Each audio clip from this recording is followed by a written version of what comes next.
I think another moral hazard, especially mostly in black communities, is with like funeral covers.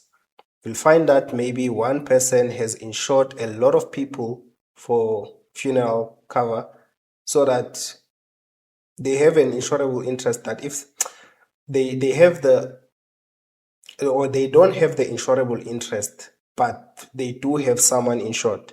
What I want to say that you'll find someone not closely related to some extended family member, but they do have them on their funeral policy.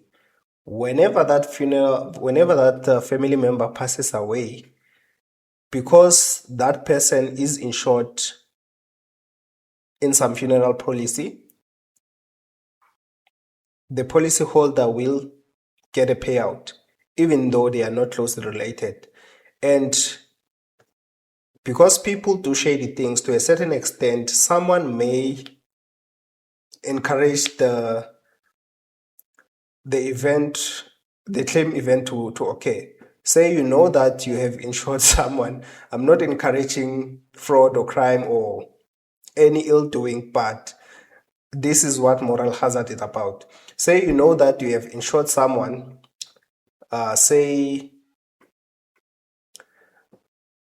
how do I put this? Say that okay, person A insures person B on a life policy, but person A doesn't really care much about person B. So they could care less if whether they get sick, they die, or whatever.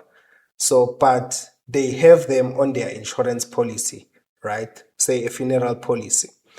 But because they don't have an insurable interest, they don't care if that person dies or not. They have them in their funeral policy either way. They could benefit if that person dies. So if they see that this person is living longer than expected,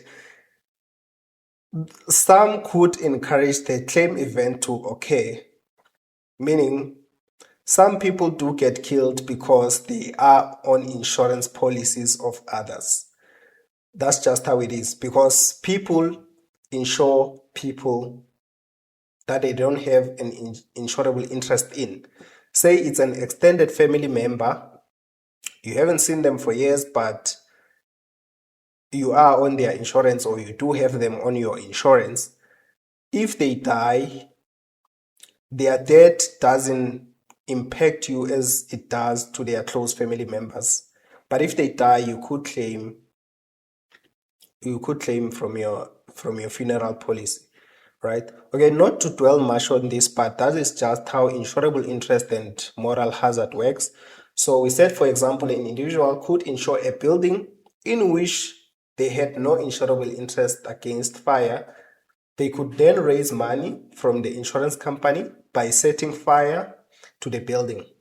In the case of funeral policies, they could raise money from the insurance company by killing the other person that they have insured. They have insured that person, but they don't have insurable interest, right? But then obviously, the insurance companies do verify claims, or they do check. They do their own investigations to check the cause of the insured event and so on. So that person might risk getting arrested because that is crime. If you just caused fire to some building because you want to claim from an insurance, or if you kill someone just because you want to claim from insurance, that is crime and you could be arrested, right?